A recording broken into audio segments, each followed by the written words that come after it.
Friends, రాజమౌళికి ఘోర విషాదం, అతను ఆత్మహత్య. ఈ విషయాన్ని తెలియాలంటే కనుక వీడియో మీరు కంప్లీట్గా చూడండి. అప్పుడే మీకు కంప్లీట్ ఇన్ఫర్మేషన్ ఏంటో అర్థమవుతుంది. అదేవిధంగా చాలామంది వీడియో చూస్తున్నారు కానీ లైక్ అని కామెంట్ చేయట్లేదు.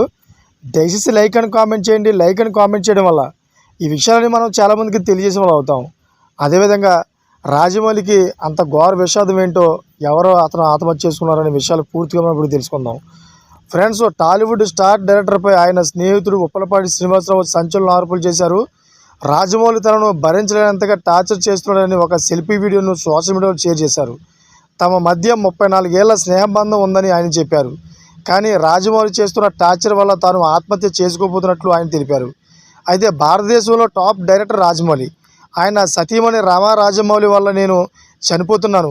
నేను పబ్లిసిటీ కోసం ఎలాంటి వ్యాఖ్యలు చేయడం లేదు.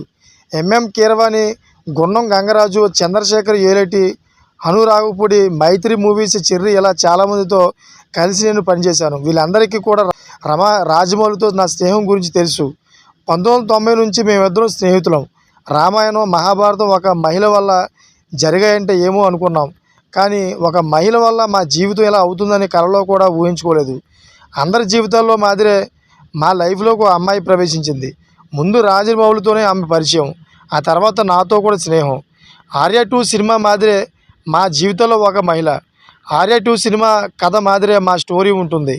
అయితే మేము ముగ్గురం క్లోజ్ కాబట్టి ఏం చేద్దామంటూ నేనే రాజమౌళిని అడిగాను.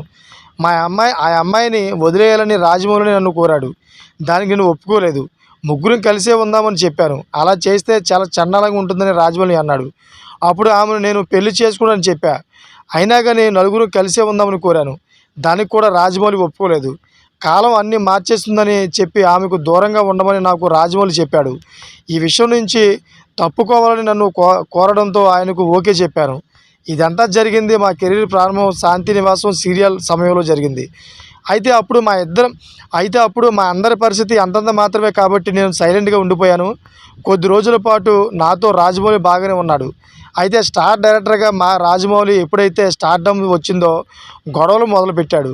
వాడి కోసం నా 34 ఏళ్ల జీవితాన్ని వదులుకున్నాను. మన ట్రయాంగిల్ స్టోరీని ఒక సినిమా తీస్తారని వాడితో ఒకరోజు అన్నందుకు నాకు నరకం ఏంటో చూపించాడు. వాడి పిల్లలను కూడా నేను దగ్గరుండే పెంచాను. నంబర్ 1 డైరెక్టర్ కావడంతో నన్ను అడ్డతొలగించాలని ప్లాన్ చేస్తున్నాడు. ఇప్పుడు నాకు 54 ఏళ్ళు, పెళ్ళి కూడా చేసుకోలేదు, సింగిల్గానే ఉంటున్నాను. వాడి వల్ల నా జీవితం నాశనం అయింది. ఒక ఫ్రెండ్ వల్ల నా జీవితం ఇలా అయిపోయింది. వాడు నేను ఏ విషయంలోనూ డిస్టర్బ్ చేయలేదు, కానీ ఈ రహస్యాలన్నీ అందరికీ చెప్పాలనుకొని నన్ను టార్చర్ చేస్తున్నాడు. ఇదంతా మా ముగ్గురికి మధ్య జరిగింది. అయితే నేను చనిపోతున్నాను. ఆ తర్వాత అయినా సరే రాజమౌళికి లై డిటెక్టర్ టెస్ట్ చేయించండి, అసలు విషయం తెలుస్తుంది. ఇవన్నీ నా మరణ వాంగ్మూలంగా తీసుకోవాలని కోరుతున్నాను అంటూ వీడియోలో శ్రీనివాసరావు చెప్పాడు. అయితే ఇందులో ఎంతవరకు నిజం ఉందో తెలీదు.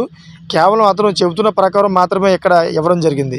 ఈ వీడియో గురించి దర్శకులు రాజమౌళి రెస్పాండ్ అవుతారేమో చూడాల్సి ఉంది. అయితే యమదొంగ సినిమా టైటిల్ కార్డులో తన పేరు కూడా ఉంటుందని శ్రీనివాసరావు చెప్పడం గమనార్హం. Thank for watching friends.